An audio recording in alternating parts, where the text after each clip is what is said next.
सौरभ हत्याकांड के बाद से ही मेरठ लगातार सुर्खियों में बना हुआ था, लेकिन हाल ही में मेरठ फिर से सुर्खियों में बना हुआ है। दरअसल यहां पर बहसुमा थाना के अंतर्गत अकबरपुर के सादात गांव में एक ऐसी खौफनाक वारदात सामने आई है जिसे सुनकर मेरठ में हड़कंप मचा हुआ है। और मेरठ ही नहीं, आपको बता दें, जैसे ही ये खबर सामने आई है उसके बाद से लगातार ये खबर सुर्खियों में बना हुआ है। खबर ये है कि यहाँ पर एक सांप रात में एक घर में एंट्री करती है। इसके बाद बकायदा वो अपने टारगेट के लिए उस कमरे में जाती है। उस कमरे में जब उसे देखती है उसके बाद सांप उसके बेड पर चली जाती है और आगे वो कुछ होता है, जिसके बाद अगली सुबह उस शख्स की लाश बरामद होती है और वहां पर खुद सांप भी वहां पर बैठकर इंतजार कर रहा था, मानो वो अपनी दुश्मनी का बदला लेने गया हो। आखिर क्या था पूरा मामला और कैसे इस तरह से एक सांप ने एक ही इंसान को 10 बार डसा और उसके बाद वहां पर उसकी मृत्यु हो जाने के बाद भी वो लाश का इंतजार कर रही थी, उसकी देखरेख कर रही थी।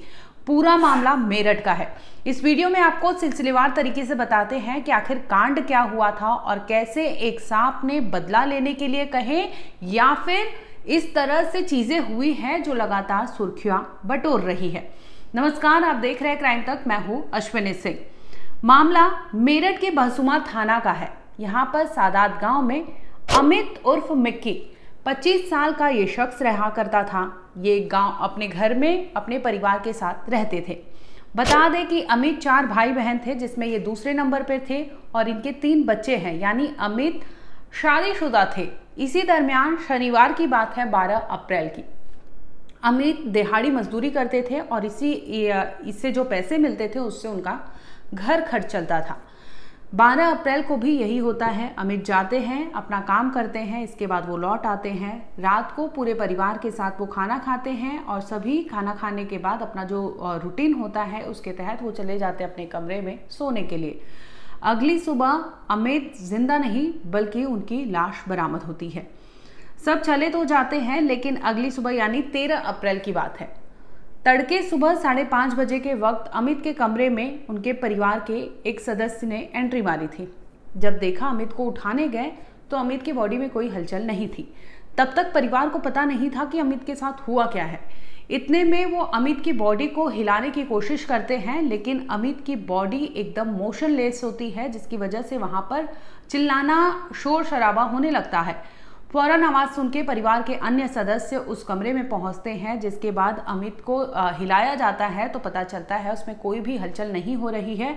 और तभी एक शख्स की अचानक नजर पड़ती है तो अमित जो सोया होता है उस बेड पर, उसके नीचे जब नजर पड़ती है तो वहां पर कुंडली मार कर एक सांप बैठा था। और जब लोग देखते हैं सांप को तो समझ जाते हैं कि कुछ ना कुछ गड़बड़ था। इसकी वजह से अमित को ध्यान से देखा जाता है और तब तक परिवार के अन्य सदस्य सपेरे को सूचना देते हैं कि उनके घर में सांप घुस गया है और वो जा नहीं रहा। लोग उसे डराने और कई लाठी डंडों से उसे डरा रहे थे, लेकिन फिर भी वो सांप वहीं पर कुंडली मार के बैठा था, जैसे मानो कि अमित का वो इंतजार कर रहा हो या अमित को लेने वहां पर गया था। अब जैसे ही वहां चीजें मिलती है, ऐसे लोगों का, परिवार वालों का कहना था कि सांप जो है अमित को छोड़ने के लिए तैयार नहीं था। जिस वक्त उन्होंने देखा था उसे काफी हद तक डराया गया, लेकिन फिर भी उसमें कोई हलचल नहीं हुई कि वो वहां से हटने का नाम ले। अब वहां पर सपेरे को बुलाया जाता है। फौरन सपेरा जब पहुंचता है वो किसी तरह से वहां पर कड़ी मशक्कत के बाद सांप को बाहर निकालने की कोशिश करता है और आखिरकार वो सांप को पकड़ लेता है, जिसके बाद उसे बाहर ले जाया जाता है और परिवार वाले पहुंचते हैं अमित के पास। अब अमित को देखते हैं तो पता चलता है कि उसके बॉडी में 1-2 जगह नहीं बल्कि 10 जगह सांप के डसने के निशान पाए गए थे। अब फौरन परिवार वाले अमित को लेकर अस्पताल पहुंचते हैं, लेकिन अस्पताल जैसे ही पहुंचते हैं वहां इलाज होता है, डॉक्टर जांच करते हैं, वैसे ही उसे बताते हैं कि इसकी मौत हो चुकी है। परिवार मानो पैरों तले से जमीन खिसक गई थी। उन्हें समझ नहीं आ रहा था कि हुआ क्या है। सिर्फ और सिर्फ उन्होंने देखा था तो एक सांप को देखा था और अमित की लाश को, और इस तरह से देखकर उनका कहना था कि जैसे मानो कि सांप अमित को लेने ही आया हो और वो जब तक सुबह उसकी लाश को हटाया नहीं गया तब तक वो वहां पर ही बैठा रहा। अब पुलिस क्योंकि मामला ये सांप काटने का था, जिसकी वजह से पुलिस को सूचना दी जाती है। फौरन पुलिस पहुंचती है, पंचनामा करती है और इसके साथ ही अमित के शव को पोस्टमार्टम के लिए भेजती है ताकि सही पता चल सके कि आखिर हुआ क्या था अमित के साथ। बता दें, अमित एक दिन पहले खाना खाने के बाद अपने कमरे में गए थे। इसके बाद उन्हें जब अगली सुबह देखा जाता है तो पता चलता है कि उनकी मृत्यु हो चुकी है, लेकिन फिर भी उन्हें अस्पताल ले जाया जाता है, जहां पर डॉक्टर उन्हें ब्रॉड डेड डिक्लेयर कर देते हैं। इसके बाद सामने आता है कि अमित के शरीर पर 10 ऐसे निशान थे जिसे लग रहा था कि सांप ने उसे डसा हो।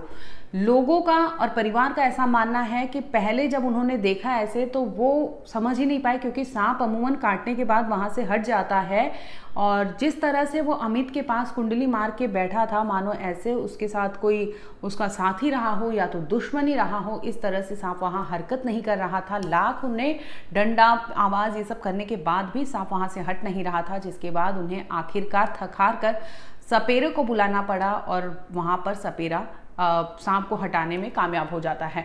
फिलहाल इस मामले में पुलिस ने मामला दर्ज कर लिया है। इसके साथ ही जांच पड़ताल की जा रही है और ये पता लगाया जा रहा है कि क्या ये किसी के प्लानिंग थी या फिर ये नेचुरल चीज़ें हुई है, जिस तरह से अमित की उसके घर में ही लाश मिलती है। हालांकि ये जो प्राइमा फेसी जो देखने में आ रहा है वो ऐसा ही प्रतीत हो रहा है कि सांप वहां पर आया होगा और अमित को रात में डसा होगा और डसने के बाद वो वहीं पर बैठा था, जिस तरह से उनके परिवार वालों का कहना था।